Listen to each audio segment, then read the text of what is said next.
তৃতীয় শ্রেণীর সকল বাচ্চাদের স্বাগতের একটি নতুন ভিডিওতে। তো আজ আমরা কি করব? তোমাদের যে নদী কুইজ রয়েছে সেটা আজকে আমরা প্রশ্নপত্র এবং পাঠ্যটি করব। ঠিক আছে? চলো। নদী কে লিখেছেন? শক্তি চট্টোপাধ্যায়। নদী নদী নদী, সোজা যেতিস যদি, সঙ্গে যেতুম তোর আমি জীবন ভোর। তা নয় গেলেই বেঁকে সোজা সহজ পথের আমায়, বাঁকতে করে মানা পথে ঘাটের 10 জনায়, ভালো তো নয় বাঁকা সোজা সহজ পথের থেকে। নদী নদী নদী, সোজা যেতিস যদি, সঙ্গে যেতুম তোর আমি জীবন ভোর। আর নদী যদি সোজা যেত, কবি তার সঙ্গে যেত জীবন ভোর। ঠিক আছে? সেটা না করে নদী কি করেছে, এঁকে বেঁকে গেছে আর কি, এটা বলতে দিয়েছে। আর বলছে পথে ঘাটেরই 10 জনায়, ভালো তো নয় বাঁকা সোজা সহজ পথের থেকে। সোজা সহজ পথের থেকে বাঁকা ভালো নয় আর কি। ঠিক আছে? আবার দেখো প্রশ্নগুলো। প্রথম প্রশ্নটা কি বলেছে? বলেছে নদীর কথা বললি, প্রথমে তোমার কোন নদীর কথা বা নাম মনে আছে? তাহলে আমরা তো সবাই জানি। তোমাদের যেটা আসে সেটা লিখবে, আমি লিখে দিচ্ছি গঙ্গা। ঠিক আছে?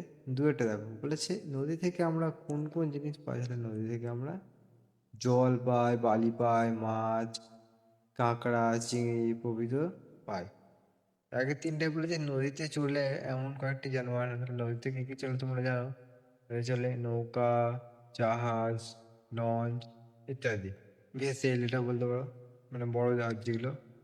আর নদীতে পাওয়া যায় এমন কয়েকটি মাছের নাম লেখো। তাহলে নদীতে পাওয়া যায় এমন কয়েকটি মাছের নাম হলো রুই, কাতলা, ইলিশ, বেলে প্রভৃতি। ঠিক আছে?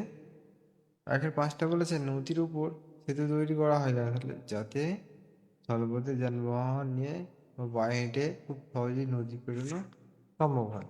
দুটো হলো যে নিচে পশ্চিমবঙ্গের কয়েকটি নদীর নাম দেওয়া হলো, নদীগুলো কোথা তা শিক্ষিকা ও শিক্ষকের থেকে জেনে নিয়ে রেখে। তাহলে প্রথমে আছে দেখো ভাগীরথী। ভাগীরথীটা কি হবে? মুর্শিদাবাদ। তারপরে ইছামতিটা কি হবে? উত্তর 24 পরগনা। জলঢাকাটা হবে জলপাইগুড়ি। রায়মঙ্গল হবে দক্ষিণ 24 পরগনা। ঘোষবা হবে দক্ষিণ 24 পরগনা। সুবর্ণরেখা ক্ষেত্রে হবে পুরুলিয়া। তিস্তা কি হবে? জলপাইগুড়ি। তোরসাও জলপাইগুড়ি। গন্ধেশ্বরী কুতাঘাট নদী বাঁকুড়া।